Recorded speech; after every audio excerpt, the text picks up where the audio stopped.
కనీసం మన తెలుగువాడైనటువంటి పివి నరసింహారావుకు ఎలాంటి అవమానం చేశారో ఈరోజు తెలంగాణ ప్రజలు, తెలుగు ప్రజలు మర్చిపోలే. ఏ రకంగా ఆయన చనిపోయిన తర్వాత కూడా కనీసం ఆయన ఈ దేశానికి ప్రధానమంత్రిగా ఉన్నాడు, కాంగ్రెస్ పార్టీకి అధ్యక్షుడుగా ఉన్నాడు. కాంగ్రెస్ పార్టీ హెడ్ క్వార్టర్కు రాకుండా సోనియా గాంధీ శవాన్ని చూడడానికి కూడా దగ్గరికి రానియకుండా పివి నరసింహారావు ఇంటి నుంచే అవమానం చేసి హైదరాబాద్ పంపి అందరి ప్రధానమంత్రులు ఢిల్లీలో గార్డ్స్ ఉన్నాయి.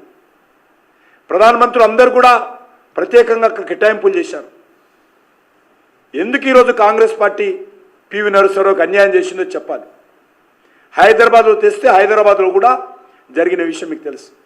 కానీ ఈరోజు అదే పివి నరసింహారావు గారికి ఆయన వ్యక్తిత్వాన్ని, ఆయన గౌరవాన్ని, ఆయన గొప్పతనాన్ని గుర్తుంచుకొని ఈరోజు వారికి భారతరత్న ఇచ్చి మరి ఆయన గౌరవాన్ని పెంచినటువంటి పార్టీ ప్రభుత్వము నరేంద్ర మోడీ గారిది. మీరు మాకు చెప్తారా?